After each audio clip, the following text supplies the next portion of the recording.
Hey everyone! Today on the plastic canvas we're painting Felerion from Trudvang Legends by Simon Games.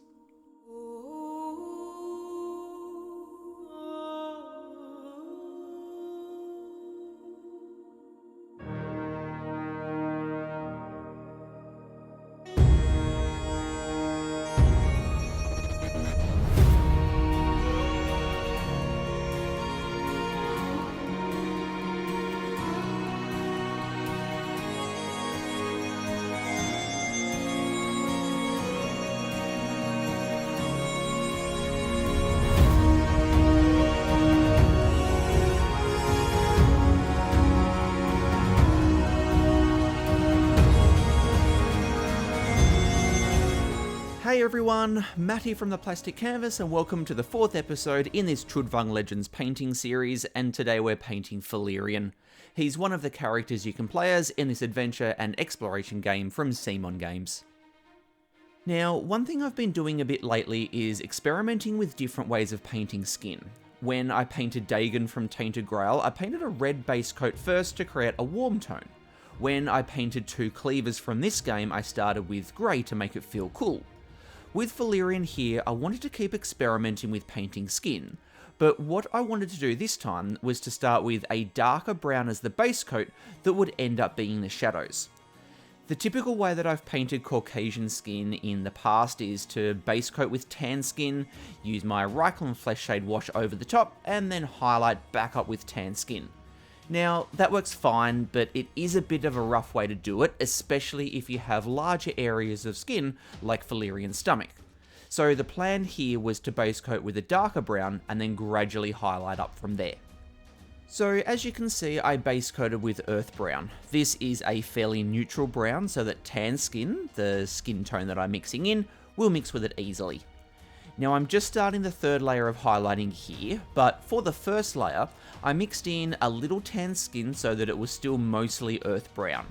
I covered most of the base coat, but left showing what would be in the deepest shadow. So when doing his stomach, I stopped somewhere around his belly button, and then I feathered out the edges so that it blended into the base coat. Then I added in more tan skin, started under his chest again, but just didn't paint as far down. So for the second layer, I stopped just above his belly button. Again though, I feathered out the edges to make smooth blends. And then I just kept repeating this until I got to this point where I'm using straight tan skin and I'm not painting as far down his stomach now as those first few layers.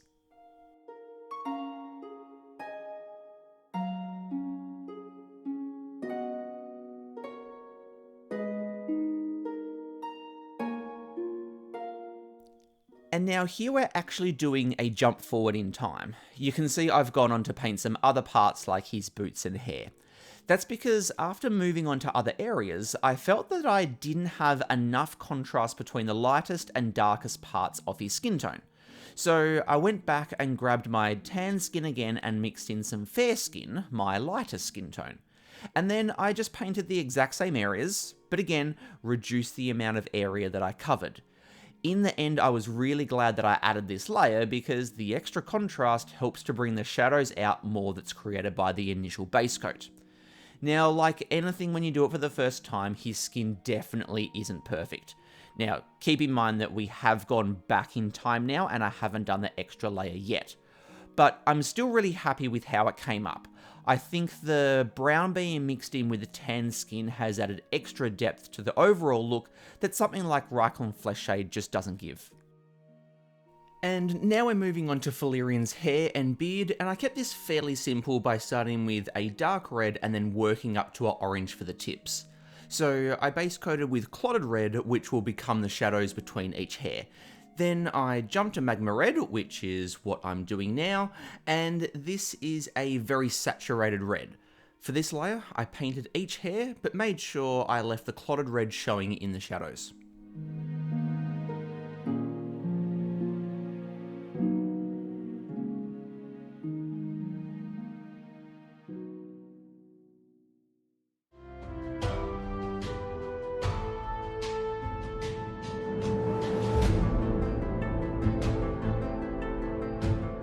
And now that that first layer is done, I'm sticking with Magma Red, but mixing in some Explosion Orange. You can see that I'm sticking to the same areas as the previous layer, but focusing more on the tip of each hair. The important thing here is that you leave part of every layer showing so that you get depth in the colour as well as smoother blends. Then from here, the last layer will be straight Explosion Orange, and this will focus just on the very tip of each hair.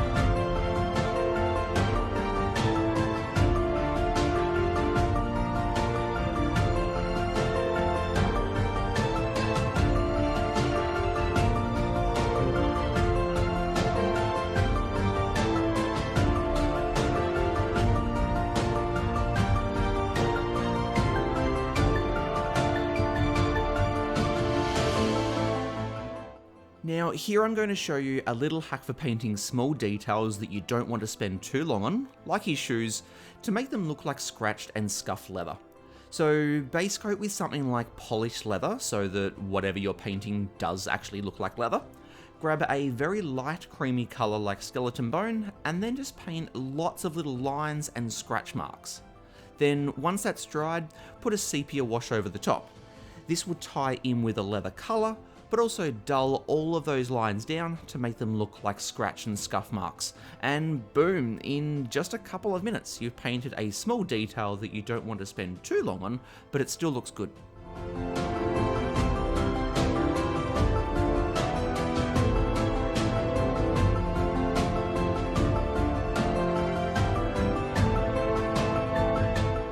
Now these parts of his boots I'm going to spend a little more time on because I want these parts to look like worn and faded leather. If you've seen any of my videos before, you've probably seen me do this. I'm just starting with a very dark brown so that there will be lots of contrast between the parts that have and haven't faded. Then I'll gradually get lighter and lighter with the browns. So this layer with ruddy leather is just going to block in the areas that I want to look faded. It's really important here to leave some of the base coat showing. Then from here I'll mix in some leather brown and paint the same areas, but I'll reduce the amount of surface area so that each of the previous layers can still show through. And I'll just keep repeating this until I'm painting with straight leather brown and I'm just picking out the smallest edges that will be the most faded. The more of each layer that you allow to show through, the more natural the leather will look because of all of those different tones.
Okay, so now we're starting to work on Felerion's clothes.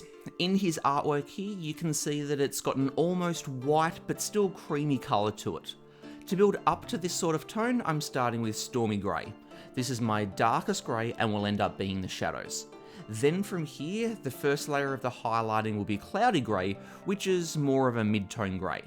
This is pretty much going to cover all of the base coat except for where I want the deeper shadows to be. When I get to the edge of where I want the cloudy grey to go, I'll feather out the edges so that it blends smoothly into the shadows.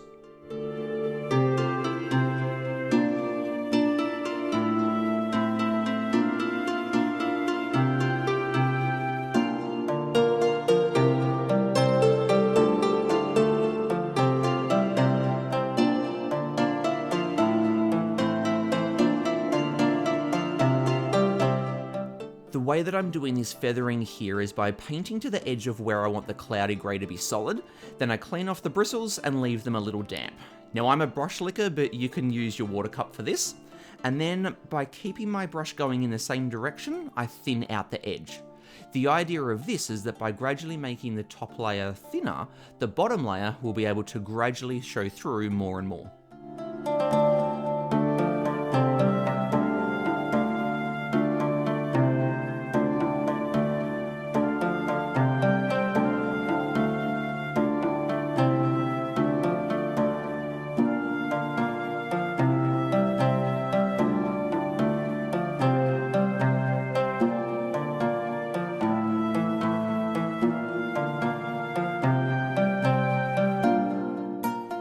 And now with the Stonewall Grey, we're starting to get more towards the creamy, beigey sort of colour of his clothing.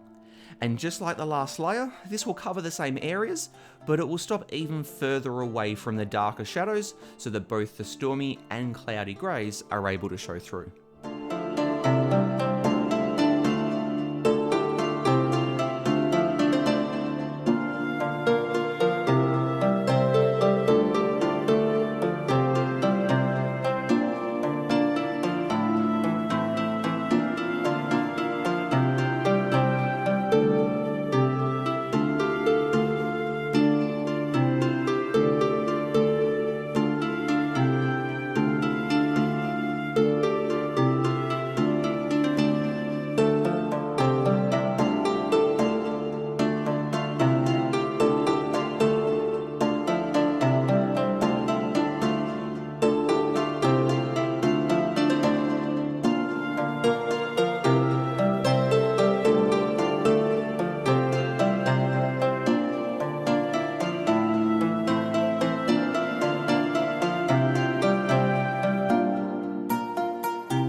And now for the final layer, I'm using Polished Bone. This is almost white, but just has a hint of grey to it. This layer will cover the smallest amount of area so that all the tones of the other layers are able to show through.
Now, when I finished painting his clothes, I was happy with the colours, but I still thought it looked just a bit flat and too clean.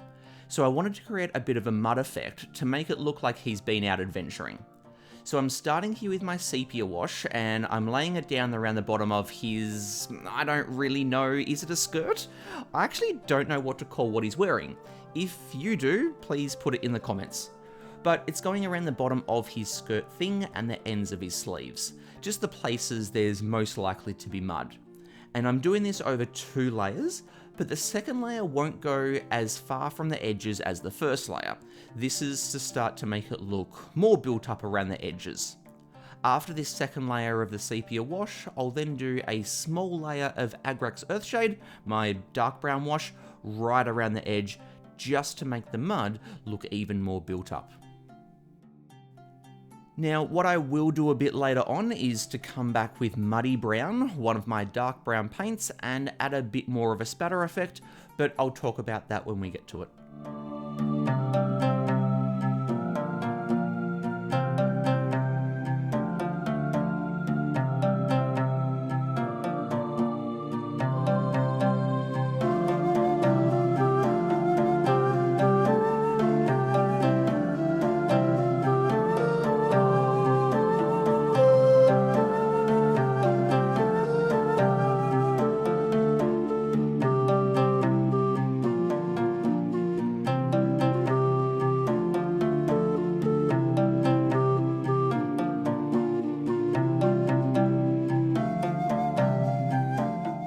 Here I'm just picking out some of his leather pouches. I'm painting these in the exact same way as the faded leather parts of his boots.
Alright, so here's where I'm coming back with the muddy brown to make more of a spatter effect.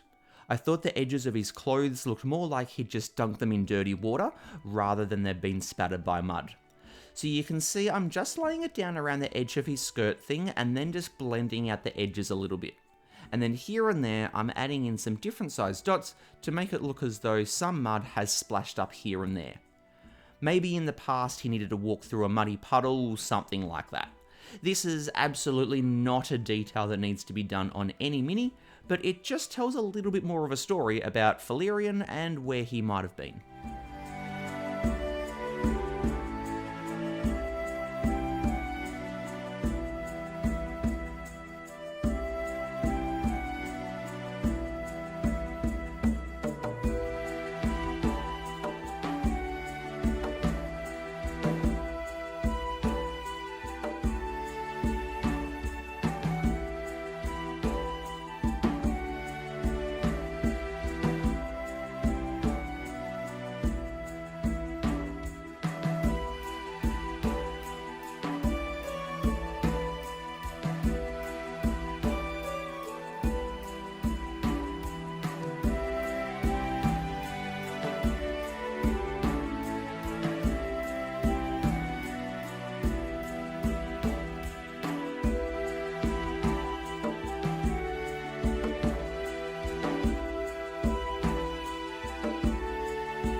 Alright, so now I'm starting to work on Felerion's stick. Wood is one of those textures that I've always found tricky to paint. So whether I'm painting a wooden shield or a stick like this, I always do it this same way because I think it gives a convincing enough look without needing to paint a perfect looking wood grain. So I started with a base coat of muddy brown and black so that it starts off super dark, and this will help with the contrast later on. And now for this second layer, I've gone to straight muddy brown, and I'm picking out all of the texture in the sculpt. And then layer by layer, I'll mix in more and more aged bone to start to lighten it. And then I'll just keep repainting the same parts, but as it gets lighter, I'll concentrate it more on the upper facing part of each section of the stick. Then when that's done, a sepia wash with a bit of red here and there will go over the top, and that will tint all of these layers a nice wooden brown, but leave some parts lighter than others, and that will give the impression of wood grain. It's definitely not perfect, but I definitely think it's good enough to clearly show that it's wood.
Alright, so just as I do these last few details, Felerion is done. The forest trolls were the last minis that I painted, and there were 8 of them. And while it's good to paint a group like that because it means you can practice the same techniques over and over and over, it was good to get back to painting a single mini. So, like I mentioned earlier, my main experiment with Felerion was finding out how his skin tone would be affected by starting with a brown undercoat. When I compare Felerion to another mini where I just base coated with tan skin, put a Rykon flesh shade wash over the top and then highlighted, there's definitely more depth to Felerion skin, so this will now be my go-to way of painting Caucasian skin. So thanks very much for checking out another one of my videos, and I really do hope you found something that you can take away and use in your own painting. But that's going to do us for today, so until next time, this is Matt from the Plastic Canvas, signing out. Happy painting, everyone. Cheers.